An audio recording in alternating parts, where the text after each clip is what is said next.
Olá pessoal, sejam muito bem-vindos ao novo episódio do nosso podcast Mente Aberta.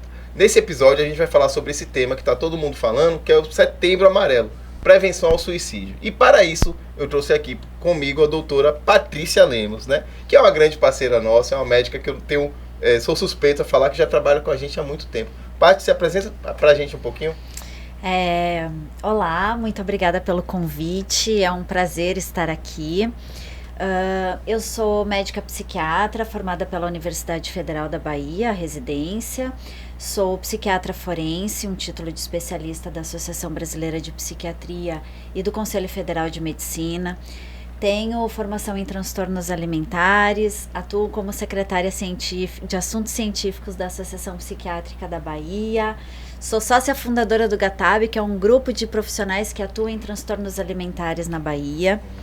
Sou médica numa clínica privada e sou médica também na Clínica Fênix, onde eu atuo com eletroconvulsoterapia, faço assistência dos pacientes internados e são aí pelo menos uns 12 anos de parceria. Você entrou praticamente, assim, você foi, como eu falei, eu sou suspeito para falar, porque a doutora Patrícia, ela foi a primeira pessoa que eu trabalhei diretamente, então o tanto de coisa que a gente aprendeu, quanto de coisa que eu aprendi com você, assim... nós aprendemos juntos. Que nós aprendemos juntos, é muito importante estar fazendo esse podcast, porque falar sobre prevenção ao suicídio é algo que a gente já fala há muito tempo, né, Paty? Sim, é algo que a gente fala há muito tempo e é algo que é muito comum no nosso dia a dia na clínica, principalmente numa clínica de internação, tanto em pacientes hospital-dia como pacientes em internação integral.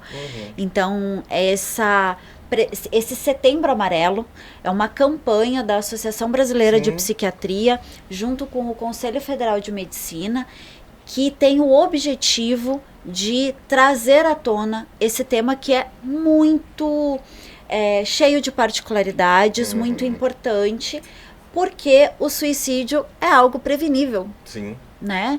Então, falar sobre isso, trazer informações para diminuir o estigma, para ajudar com que as pessoas procurem o tratamento necessário é extremamente importante.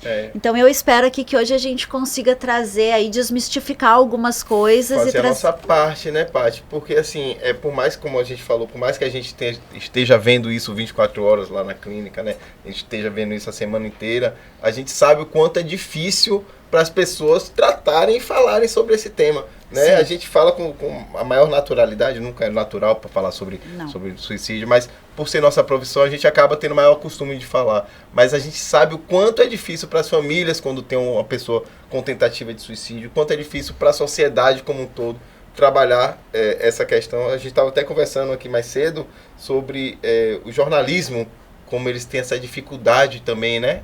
Graças a Deus que atualmente, hoje em dia, tem mais abertura a falar-se, né, quando um profissional vai lá de uma forma, mas antigamente não era assim, né, Paty? O que acontece é que hoje em dia ainda também, mesmo para o jornalismo, a gente tem que ter cuidado com o tipo de informação que é levada e qual o objetivo de levar essa informação. Então, quando a gente traz uma informação sobre identificar os fatores preveníveis, identificar como atuar, identificar quais são os fatores de risco, a gente tem uma função aí de ação para a prevenção. A outra coisa é a gente notificar um caso de suicídio com detalhes na mídia. Sensacionalismo, né? Isso. Então, isso acaba sendo, muitas vezes, expõe, né, até o sofrimento de uma família, porque é importante, quando a gente fala de suicídio, a gente precisa lembrar que pelo menos 10 pessoas próximas àquela pessoa que cometeu o suicídio vão desenvolver algum quadro psiquiátrico, ou uma reação de ajustamento, ou um transtorno de estresse pós-traumático. Então, o suicídio, além dele trazer o fim da vida de um indivíduo, ele também proporciona o adoecimento daquelas pessoas mais próximas. É como se fosse uma bomba que respinga nas pessoas ali. E o que você está falando é muito importante, porque as pessoas têm muito essa coisa de tratar, né, a pessoa que tenta suicídio, né, ou até só a família, só que tem outras pessoas que foram afetadas muitas vezes, né, os colegas de escola, às vezes aquele amigo próximo. E a gente tem visto o quanto isso tem causado, tem tido efeitos né, nas pessoas próximas. Isso é muito importante porque a gente acaba deixando de lado essas pessoas, né, Paty? Sim, sim. E são pessoas que, claro, a gente vai falar aqui de prevenção. Sim. Mas quando a gente fala em suicídio, a gente precisa entender que tem pessoas no entorno, né, que convivem com aquele indivíduo, geralmente um paciente, que precisam de ser cuidadas também, que precisam receber um suporte, que precisam de apoio. Então a gente vai falar um pouquinho sobre rede de apoio, sobre como dar assistência, como ajudar um pouquinho para a gente tentar desmistificar isso. Vamos iniciar do começo, né? Fala um pouquinho assim, quem são esses suicidas, né? Quais são existe uma pessoa que tem mais predisposição do que outra, né? Sim. Existem, enfim, o que você pode me falar sobre quem são essas pessoas, né? Então, os fatores de risco para o suicídio são pessoas que têm algum problema psiquiátrico, geralmente uma doença psiquiátrica não tratada ou descompensada. Esse é um dos fatores de risco mais importantes. Então, desculpa te interromper, mas, por exemplo, se tiver uma pessoa que ela pode estar até fazendo tratamento, mas ela está em crise agora, então ela pode sim ser Sim, um paciente que está em tratamento por um transtorno depressivo recorrente. Isso significa que ele já teve mais de um episódio de depressão ao longo da vida. Mas nesse momento ele entrou num quadro agudo e é um quadro grave, em que ele começa a ter pensamentos de morte ou até mesmo ideação suicida, planejamento, tá? Esse é um paciente que está em risco. Apesar dele usar medicação, dele fazer acompanhamento psicoterapêutico, ele tem um risco por conta da doença descompensada. Né? Então a gente sabe que doenças como depressão, transtorno bipolar do humor, uso de substâncias psicoativas que aumentam significativamente a impulsividade dos pacientes, são doenças psiquiátricas com um risco maior de suicídio. E além disso, algo que não é muito falado, mas eu vou trazer esse tema aqui, que é um tema de estudo meu, né, que eu trabalho muito na clínica e que eu digo que é a menina dos meus olhos, que são os transtornos alimentares. Poucas pessoas sabem que a anorexia nervosa é a doença psiquiátrica com maior índice de mortalidade, por 2 fatores. Pela gravidade da doença, então muitas vezes são pacientes que têm quadros de desnutrição grave e outras complicações clínicas associadas, e por conta do suicídio. Sério, Paty? Então, o risco de suicídio em pacientes com anorexia nervosa é muito elevado. Estima-se que, em média, 30 a 35% das pacientes tenham tentativa de suicídio ao longo da vida. Bulimia nervosa, transtorno de compulsão alimentar também tem um padrão de tentativas de suicídio, tem um risco maior de tentativa de suicídio, mas daí estão associadas a outros fatores, como, por exemplo, vergonha, sensação de que elas são um fardo para a família, pouca rede de apoio. E pacientes com transtornos alimentares geralmente têm relações familiares mais conflituosas, têm histórias mais frequentes de abuso ou violência na infância, tem fatores de personalidade que aumentam esse risco de suicídio. Então é extremamente importante, sempre que estivermos diante de um paciente com ideação suicida, a gente avaliar qual é a doença psiquiátrica que está associada naquele indivíduo para que a gente possa tratar. Interessante você estar falando sobre isso, Paty, porque realmente assim, para mim é um dado novo falar sobre transtornos alimentares relacionados ao suicídio, né? E normalmente não sei o que você poderia dizer, existem transtornos atrelados também, não é isso? Sim. A gente diz que em psiquiatria a comorbidade é a regra. Sim. Quando a gente fala em comorbidade, a gente fala da existência de mais uma doença psiquiátrica. Mais uma doença psiquiátrica. Então, por exemplo, o paciente tem um quadro de anorexia nervosa e ele tem uma depressão grave. Né? Ou então o paciente tem um quadro de transtorno bipolar de humor e ele tem uso de substâncias psicoativas associadas. Já é um paciente que tem um padrão de impulsividade mais elevado por conta das características inerentes da personalidade dele com o uso de substâncias. Você poderia me dizer assim, vamos falar sobre substâncias, né? Existe um uso de substâncias, sei lá, a cocaína, o álcool, outras drogas podem estimular mais Você consegue dizer esse dado, assim? Então, o que a gente sabe é que o álcool é a mais Ele é um depressor, né? frequente de todas, tá? Ela tem uma função depressora no sistema nervoso central. Não só, né? Mas a gente sabe também que drogas mais estimulantes, como por exemplo a cocaína, também aumentam um pouco da impulsividade. E a cocaína tem uma grande questão que é ela primeiro dá um pico. Depois o corpo pede tudo de volta. E depois ela dá uma baixada. É aquele momento que o próprio paciente ele refere, assim, quando a droga tá saindo, tá deixando de fazer efeito, ele tem uma sensação de angústia muito grande. E geralmente esse é o momento que vem os pensamentos de morte. Sim, perfeito. Eu acredito muitas vezes de que essa questão da rede de apoio que você falou, isso acaba sendo um fator protetivo muito grande para pessoas que tentam ou pensam ou tal. Me fala um pouquinho sobre essa questão dos fatores protetivos, Patrícia. Tá. Fatores protetores, né? Só antes de falar dos fatores protetores, eu acho que é importante a gente sinalizar 2 outros fatores de risco que são extremamente importantes. História familiar prévia de tentativa de suicídio e tentativa de suicídio prévia. Esse é um dos fatores mais importantes. Maiores, né? Além da existência de uma doença psiquiátrica descompensada, a história de uma tentativa prévia aumenta significativamente o risco. Inclusive, nos próximos dias, a pessoa tentou agora, então cabe-se o alerta para os próximos dias, não é isso? Sim. É uma vigilância maior. Por mais que a pessoa diga que não quer mais tentar, que desistiu, essa pessoa precisa ser vigiada, supervisionada e eu diria até avaliada. Sim. Toda ideação suicida, todo paciente que descreve um desejo de morrer, um plano de morte, ele precisa passar por uma avaliação psiquiátrica. É uma coisa que eu sempre penso, assim, o pessoal sempre fala, você não deve falar isso quando...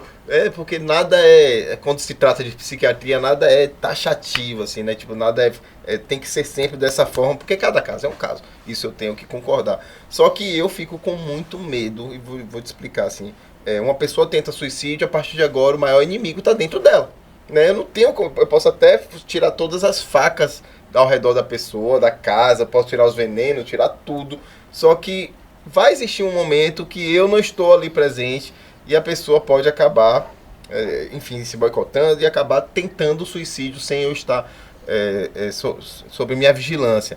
Então, todas as vezes que a pessoa tenta suicídio, eu penso, poxa, eu acho que é elegível a internação. O que você acha, Patrícia?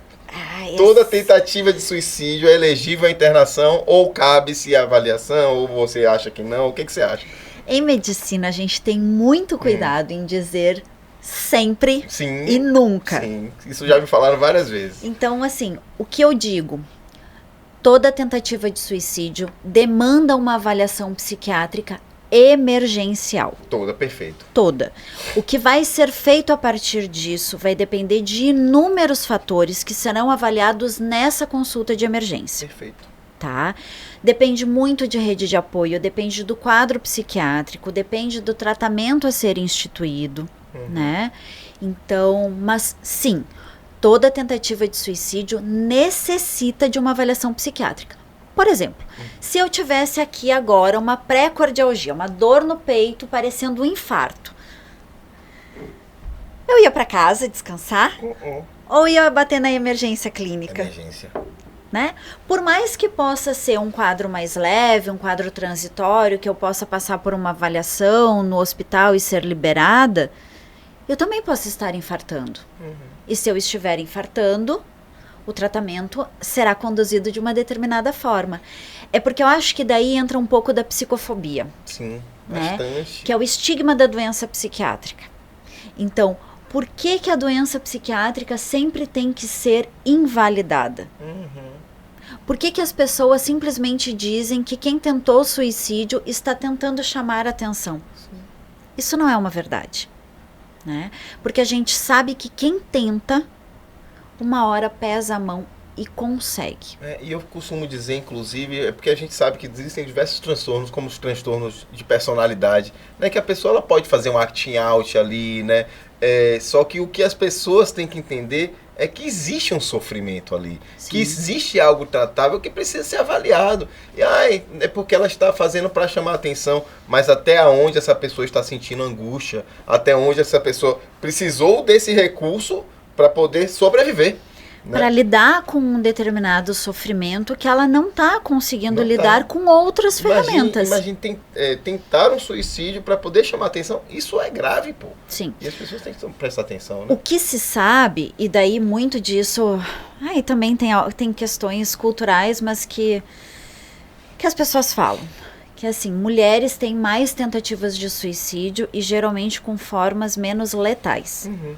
Os homens utilizam formas mais letais, né? Tem muito do machismo nisso? Tipo assim, do homem ter dificuldade em pedir ajuda, o homem... O que você pensa nisso? Eu não sei se o machismo é exatamente a palavra certa. Eu acho que tem algo muito cultural. A gente observa isso na clínica, né? A maior parte dos pacientes em tratamento são do gênero feminino. Os homens não procuram ajuda, né? Não procuram. Quando procuram, eles são trazidos por algum familiar. E utilizam desculpas. Não, eu só vim aqui porque minha irmã que pediu... Minha esposa falou que se eu não viesse, ela iria separar de mim. Isso. Ou porque eles estão num momento de sofrimento muito intenso. Então, os homens, quando chegam para o tratamento, eles geralmente estão num outro momento de sofrimento. No ápice ali, né? As mulheres já conseguem... buscar mais ajuda. Sinalizar. Isso. E eu acho que culturalmente as mulheres são ensinadas e são permitidas a falar como se sentem, né? Se não com os seus parceiros, pelo menos com as suas amigas, com a sua família, afetos, né? Com seus afetos. Então, eu acho que tem algo muito cultural nisso. E tem muito do homem, assim, ó, como eu já trabalhei muito com a polícia militar e com os bombeiros, né? Quando a gente fala sobre prevenção ao suicídio, aí eu já vi acontecendo diversas coisas, né? Aquele bombeiro que tentou suicídio e que o superior falou, não, vou te levar para sair, né? E nem passou-se pela cabeça de que precisava se fazer uma avaliação, como a gente está discutindo aqui, né? E, gente, é necessário, se a pessoa tenta uma vez, como a gente falou, a probabilidade dela tentar de novo em curto período de tempo ali é muito maior. Então, por mais que você leve a pessoa para sair, que não está errado, muitas vezes a pessoa precisa ver outras pessoas, conversar e tal, mas não deixe de levar para o serviço, né? Não deixe de levar para um especialista, porque muitas vezes aquilo ali que está visível é apenas 0,01% do problema da pessoa. E só um especialista em saúde mental, um psiquiatra, um psicólogo, pode identificar as questões mais profundas que um amigo, infelizmente, não é o papel dele nesse momento, né? A rede de apoio, né, as conexões sociais, elas são extremamente importantes, até para uma percepção de pertencimento do indivíduo. A gente sabe que a fé também traz muito isso, as práticas de fé. Fala sobre esses fatores de protetivos que a gente começou a falar, já que a gente está... Aí a gente vai falar um pouquinho sobre rede de apoio, sobre fé, sobre tratamento, sobre autoconhecimento, que são os pilares aí que a gente fala de promoção de saúde mental. Perfeito. Né? Então, tratar doenças psiquiátricas... É o grande ponto, né? Tem estudos que mostram que pelo menos 99% das pessoas que tentaram suicídio tinham uma doença psiquiátrica não tratada. Então, 99%, sempre, nunca vai ser 100%, né? Então, mas existem outros fatores aí. A pessoa ter a possibilidade de fazer psicoterapia e o processo de autoconhecimento é extremamente importante, porque isso possibilita que o indivíduo desenvolva ferramentas para lidar com o sofrimento, para pedir ajuda, né? Para entender o processo de adoecimento. Conexão social, né? Somos seres sociáveis. A pandemia veio aí para nos mostrar o quanto o isolamento social é um fator de adoecimento. Sim. Né? Então, a gente ter a interação social, ela positiva, né? Isso. Eu costumo dizer isso pro pessoal que eu faço palestra, porque não é só ter uma interação social. Imagine, você tá toda semana se encontrando com aquela amiga que só fala mal de você. Não. com aquele cara que toda hora te critica ou que você conta uma coisa e não consegue deixar ali para vocês, né? Então é importante a gente avaliar quais são as interações sociais que a gente está tendo, porque a gente sabe que a maioria dos transtornos mentais psicológicos que a gente possa dizer são causados pelas relações ruins, né? Então a gente precisa ter relações positivas. Eu não diria que eles são causados por relações ruins, Sim. porque as doenças psiquiátricas, elas são de origem multifatorial. Multifatorial. História de vida, componente genético, Não, relações sociais, ruins. relações ruins no ambiente de trabalho ou não, né? Então, mas esse é um ponto importante que precisa ser revisitado. Eu digo que as pessoas falam, a gente precisa rever o que tem na nossa casa, né? Desfazer daquilo que não está nos fazendo bem ou que não é mais importante. A gente precisa revisitar esses lugares nas nossas relações, na nossa interação com a mídia, né?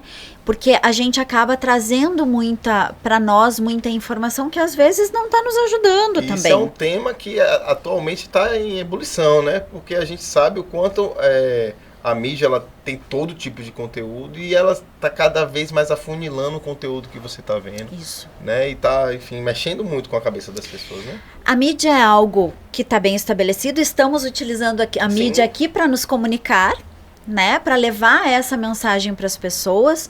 As redes sociais, elas vieram e elas já estão muito bem estabelecidas. A questão é o tipo de informação que a gente consome. E tudo vai ser ofertado. Tudo. O que eu quero para mim? O que eu estou consumindo? Que tipo de benefício isso está trazendo para minha vida? Né? Então, revisitar isso e fazer aquela velha faxina na rede social de vez em quando faz bem. Tirar um pouquinho o celular de perto, um pouquinho, né? Sim. Porque a gente vive num mundo muito tarefeiro, que nos predispõe ao processo de adoecimento. Sim. Somos uma sociedade muito ansiosa por conta disso. Inclusive, diz que o Brasil, da América Latina, é um dos países mais ansiosos que tem, né? Sim. E se a gente for ver, até pouco tempo atrás, quando a gente se deslocava de casa para o trabalho, a gente não estava preocupado com o que estava acontecendo no celular. As pessoas só conseguiam se comunicar com a gente, ou em casa, ou no trabalho. Enquanto isso, a gente estava pensando em outras coisas, estava observando a paisagem, estava conversando com quem passava na rua. Estava ouvindo uma música, estava fazendo uma oração, estava fazendo outras coisas, né? E agora não. Agora, ir para o trabalho significa fazer ligações, responder o WhatsApp, o que não é correto, né? É contra a lei de trânsito até. Atualmente, acho que nos Estados Unidos, não sei se aqui no Brasil tá rolando isso, mas nos Estados Unidos uma das maiores causas de acidentes no trânsito é o WhatsApp. Sim. Né? Porque tu não tá no momento presente. Tá. E cada momento tem a sua função. Né? Quando eu saio da Fênix e eu vou para o Mundo Plaza, tem um momento ali de desacelerar e deixar para trás o que ficou lá na Fênix. Finalizar um processo e iniciar outro. Porque senão eu não desacelero. Né? Então as pessoas têm muito isso. E o efeito que isso vai causando, tudo bem, faz isso um dia porque estava preocupado com uma coisa e tal, mas fazer 2 dias, 3 dias, 4 dias, você acaba estruturando uma personalidade ansiosa, né? Eu, por exemplo, assim, por saber que não existem pesquisas que falam o efeito a longo prazo dessas ansiedades que o celular está trazendo, eu faço o possível para poder controlar o meu uso, sabe? Já desliguei os alarmes, a própria palavra já fala, né, gente? Alarme. O que alarme pressupõe? Ansiedade, emergência, alerta. Né? Então eu tirei meus alarmes todos do WhatsApp, tal. E mesmo assim, é algo que a gente que conhece, minimamente causa ansiedade. Meu Deus, será que não sei quem respondeu a mensagem? Será que eu preciso passar a mensagem? Então, imagine o celular tocando os alarmes o tempo inteiro para você o tempo inteiro sucumbindo aos pedidos dele, o quanto isso vai estruturando uma personalidade em você, né? Vai encaixando na sua personalidade como algo, né, que faça parte de você. Sim. Então, falo, já que a Patrícia tocou nesse assunto, eu sou um militante em relação a gente tentar utilizar de formas mais saudáveis as nossas redes sociais, porque não existem pesquisas a longo prazo dizendo quais são os efeitos que isso vão causar na nossa sociedade, né? Hoje a gente já tem alguns estudos, principalmente na infância. Sim. E as sociedades, né, de pediatria e a sociedade de psiquiatria mesmo já tem conseguido observar isso, porque são cérebros em processo de desenvolvimento, né? Por isso que existe a indicação da limitação do uso de telas, o tempo máximo permitido. E quando a gente fala telas, a gente está falando todas. A gente está falando televisão, celular, tablet. Quando a gente coloca esse tempo máximo é por isso, né? Porque justamente a coisa do celular e do tablet, as redes sociais, tem a questão dos algoritmos que vai fazendo, que te prende ali. E vai trazendo cada vez mais informação que ele entende que é de teu interesse. Sim. E tu fica naquilo ali. Você fica naquele ciclo vicioso. O quanto isso está relacionado também? O quanto a gente pode relacionar isso com suicídio também, Paty? Então, assim, considerando isso como... A gente não tem dados na literatura, né, diretamente desse desfecho primário. Sim. Uso de telas e risco de suicídio, tá? Mas a gente já tem dados do uso de tela e adoecimento psiquiátrico. E é uma das maiores características para... Então, indiretamente, né, a gente sabe que isso está no processo de adoecimento e de risco. Para crianças e adolescentes, o uso das redes sociais, a questão do bullying virtual, né? Eles não têm estrutura psicológica ainda para lidar com o bullying. Teve uma época também, desculpa, mas teve uma época que tava aqueles jogos, aquela boneca, a baleia azul e tal, que estavam induzindo realmente as crianças a terem comportamentos suicidas. Sim. Né? Então, precisa de uma supervisão, precisa de uma vigilância, né? Porque são idades, são fases da vida com um risco maior para o impacto das mídias sociais no adoecimento psíquico. Perfeito. Tá? E daí um outro fator protetor, mas não menos importante, que é a questão da prática da fé. Né? A gente fala sobre, algumas pessoas chamam de transcendência, outras chamam de religiosidade, mas a gente fala sobre a prática da fé. Não é simplesmente eu creio em algo, né? Ou eu creio em Deus. Não, eu pertenço a um determinado grupo e eu tenho práticas religiosas que me vinculam e me trazem uma sensação de pertencimento e uma sensação de que alguém cuida de mim. Não é só a questão da fé em si, a questão de todo o entorno que ela promove, né? Sim, e dos valores que a fé traz para esse indivíduo, né? De valorização da vida, de valorização de quem ele é, da família. Então, acaba que a fé também tem esse fator. Massa, Patrícia.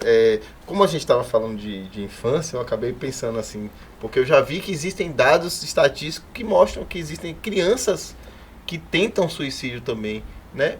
Existe, Patrícia, crianças que tentam suicídio? Existem crianças que tentam suicídio. Mas quais são as motivações? O que você poderia dizer disso Então, aí? assim, infância e adolescência... A infância não é a minha área de expertise, sim. Tá? Mas existem fatores de adoecimento psíquico na infância, algumas doenças psiquiátricas iniciam na infância. Na infância, a esquizofrenia também, né? Tem fatores prodrômicos na esquizofrenia, tem ali transtorno bipolar, tem crianças que começam a manifestar já na infância. Mas é muito difícil a gente pensar que uma criança pode tentar suicídio. Eu tenho até uma história para contar, vou aproveitar. Eu fiz uma palestra uma vez, eu não sei se eu contei essa história no podcast, porque é uma história que eu acho bem emblemática. Né? Fiz uma vez uma palestra numa escola, que inclusive o diretor falou, não, evita falar muita palavra suicídio e tudo mais. E aí a gente fez uma palestra sobre valorização da vida para crianças mesmo, a partir dos 6 aos 12 anos, uma coisa assim. Né? E no final da palestra, uma criança, devia ter uns 8 anos de idade, baixinho assim, veio até mim e falou, tio, eu já tentei suicídio 3 vezes e eu tô pensando sobre isso agora. Né? Aí imagina, estamos preparados para tudo? Não estamos, gente. A gente tem coisa que na hora nos pega de surpresa. Por mais que eu estivesse fazendo uma palestra para crianças, eu não imaginei que fosse vir uma criança até mim, né? E eu, mas como? Peraí, calma. E aí fui e chamei o diretor. O como, peraí, calma, era teu cérebro oxigenando. O que eu vou fazer aqui agora? E aí ele contou que ele já tinha conversado com a mãe dele sobre isso, só que a mãe dele falava assim, não menino, para de besteira, deixa isso pra lá. E aí, enfim, depois eu conversei com o diretor conseguiu um psicólogo, o menino hoje tá bem, tá tudo tranquilo e tal.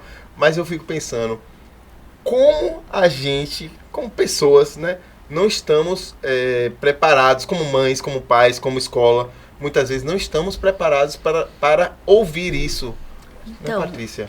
Você imagina, né? Eu que acabo trabalhando muito com pacientes com transtornos alimentares, as pacientes com anorexia são pacientes jovens. Sim. É uma doença que começa ali na puberdade, então 8, 9 anos de idade.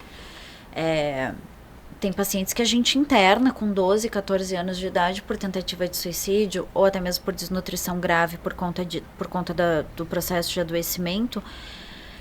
É muito sofrimento para a família também, né? Porque em psiquiatria a gente tem muito o olhar voltado para o paciente, mas quando a gente trabalha com adolescentes, a gente está lidando muito com a família. A família sofre e a família sempre se questiona onde que eu errei, qual é a minha culpa nesse processo. A família nenhuma está preparado para isso. Não existem programas que preparem a família para um transtorno mental, uma tentativa de suicídio. E uma das coisas que a gente sempre fala é que não existe culpa. Sim. É uma doença, né? E a gente precisa da família, a gente precisa dar suporte para essa família. E muitas vezes as famílias de pacientes psiquiátricos precisam de terapia de família, porque elas também precisam lidar com a dor e com a angústia daquele processo. Eu sou mãe, né? A minha filha, graças a Deus, quase nunca fica doente nem de virose. Mas quando um filho fica doente, a gente já entra em estado de alerta e de sofrimento. E o que eu vou fazer, o que eu posso fazer para evitar isso daqui? Né? E para pacientes com transtornos mentais, isso é muito maior. Isso toma uma outra proporção, porque ainda tem o estigma da doença psiquiátrica. Exato. Existe a psicofobia muito forte ainda, principalmente para aquele paciente que fica totalmente necessitando do cuidador, né? Sim. Necessitando, assim, o cuidador adoece. Adoece. Né? Então é um processo de muito sofrimento para as famílias também.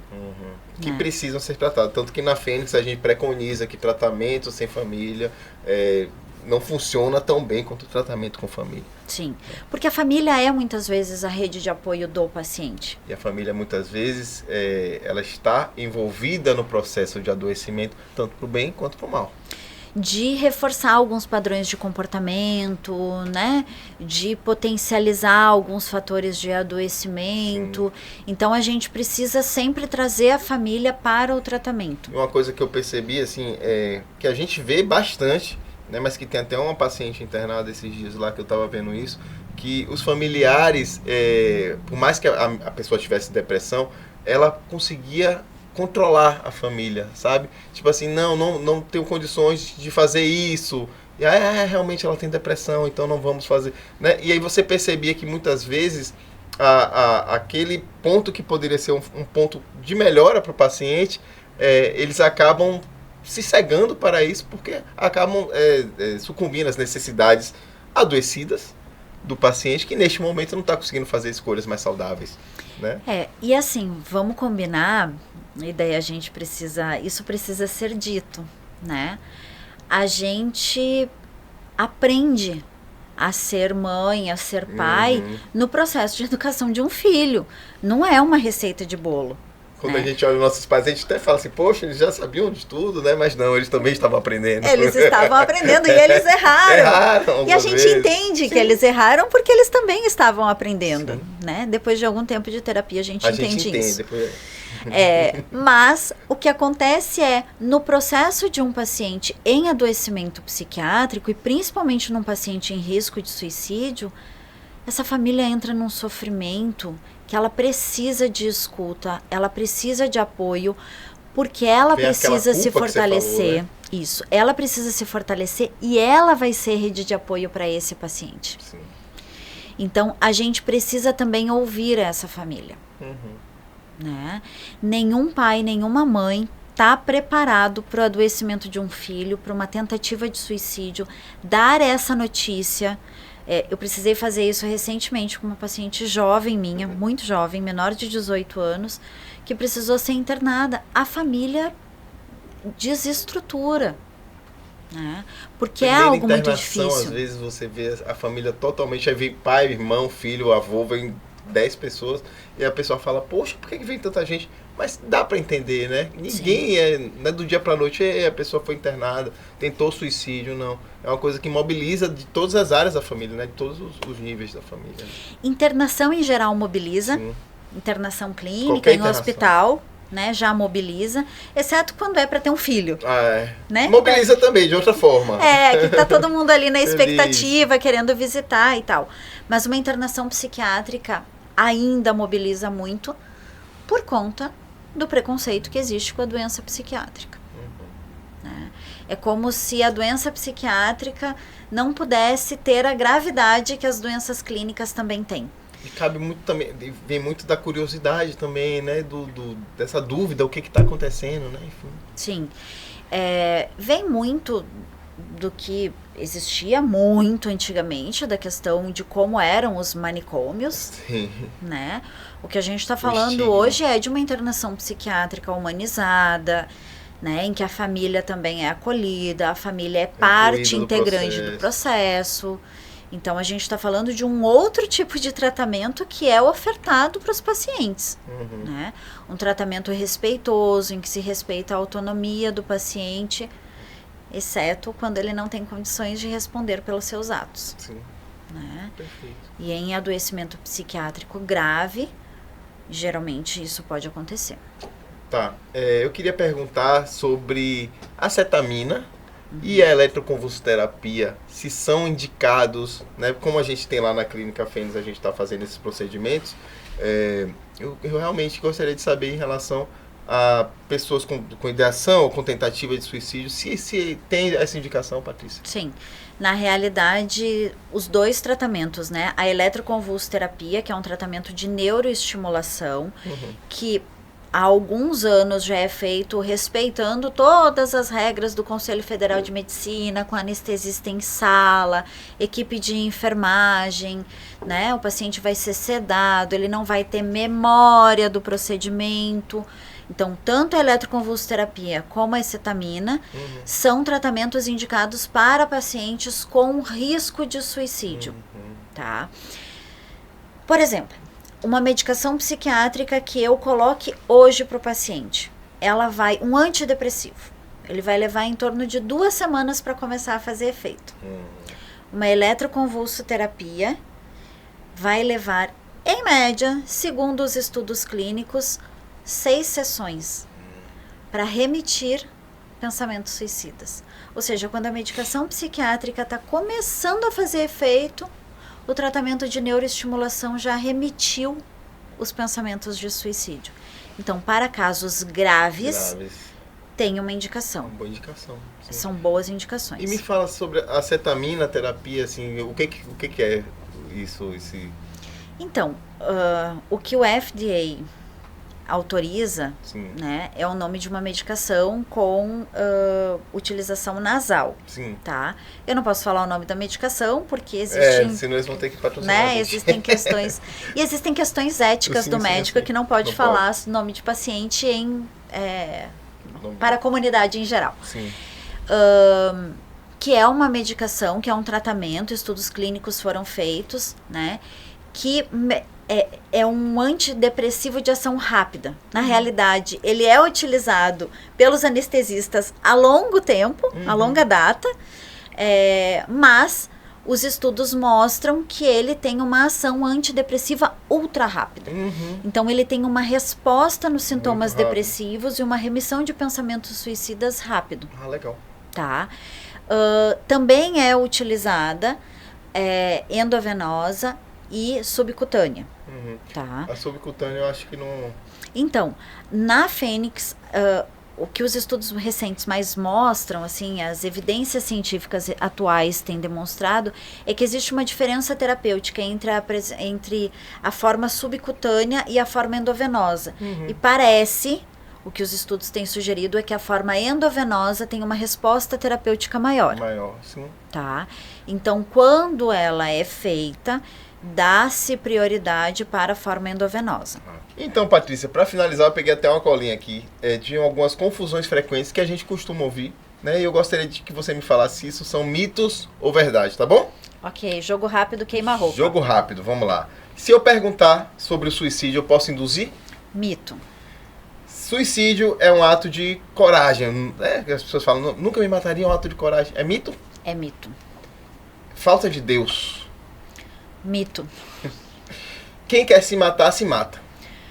Outro mito. Está ameaçando se matar para poder manipular. Também é um mito e só aumenta o preconceito em relação ao adoecimento psiquiátrico. Então, tudo isso que foi perguntado agora só reforça que as pessoas não busquem ajuda. A gente precisa desmistificar isso. Que bom que você trouxe essas perguntas, né? Pra gente entender que não, nada disso é verdade. Nossa. Sempre bom falar com você, doutora Patrícia, né? Muito obrigado pela sua presença. Eu queria que você desse só as considerações finais para a gente finalizar. Então, mais uma vez, muito obrigada por me convidar.